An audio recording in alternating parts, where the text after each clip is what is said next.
નમસ્તે દર્શક મિત્રો, હું વાઘાણી વસ્તાભાઈ. દર્શક મિત્રો, આપણે ગાય આધારિત ખેતી ન્યૂ યુટ્યુબ ચેનલમાં તમારું હાર્દિક સ્વાગત છે. અને આજે જે આપણે ગાયને માતા કહેવી છે એવી ગાય માતા જે પૂરની અંદર ફસાયેલી છે, તો અમારા ઓરી ગામના બાળકો ભેગા થઈ, વડીલો ભેગા થઈ, ગ્રુપ એક છે અંકાશી મિત્ર મંડળી ભેગું થઈ અને ગાયનું રેસ્ક્યુ જે કરે છે, લાઈવ બસાવવાની કામગીરી કરે છે. તો નંદીની અંદર ફસાયેલી ગાય માતાને કઈ રીતે કાઢવી એ તમે જોઈ શકો છો. બહુ દૂર છે આગે સુધી. આ છે નંદી તળાવ.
આપ જોઈ રહ્યા છો દર્શક મિત્રો, ગાયનું રેસ્ક્યુ જે કઈ રીતે કરી રહ્યા છે.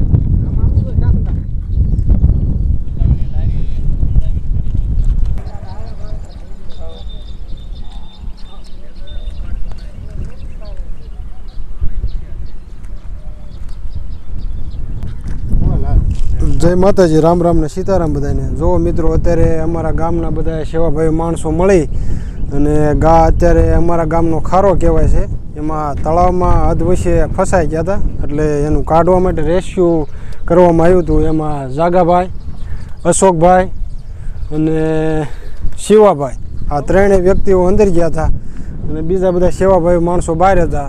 રાંધવાથી આપણે ગા માતાને ખેંચી અને આ પાળ ઉપર અત્યારે ઊભા છે. હવે અહીંથી અમે ગામ કોઈ કાઢશું તો આ સર્વનો સાથ સહકાર બદલ, વિડીયો જોવા બદલ ખૂબ ખૂબ આભાર.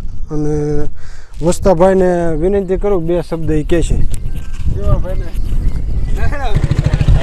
જોઈ લો દર્શક મિત્રો, કઈ રીતે આ ગાય માતાનું રેસ્ક્યુ કર્યું છે અને કાદવમાં ફસાયેલા ગાય માતાને બહાર આપણે કાઢેલા છે.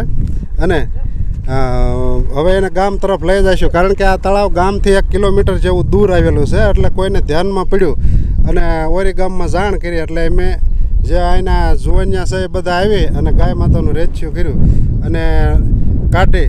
તો એ લાઈવ તમને આ વિડીયોની અંદર દર્શાવું છું. તો ગાય માતાનું મહત્ત્વ શું છે એનો ટૂંક સમયની અંદર મારી ચેનલમાં એક હું પરફેક્ટ વિડીયો બનાવવાનો છું.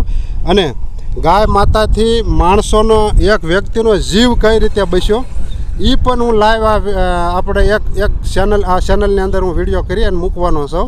તો ગાયની કિંમત શું છે આપણે સમજવી જોઈશે. તો તમે પણ તમારા ગામ સીમમાં ગમે ને કાંઈ આવી ગાય માતા ફસાણી હોય તો કાઢી અને એને સ્વસ્થ જગ્યાએ મોકલવી, એવી અમારી નમ્ર અપીલ છે. અને ગાય છે તો ખેતી છે, તો મારી ગાયધારી ખેતી ચેનલ જોઈ અને 4-5 સબસ્ક્રાઈબ કરીને આગળ મોકલજો. જય હિન્દ, જય ભારત ને જય ગૌ માતા.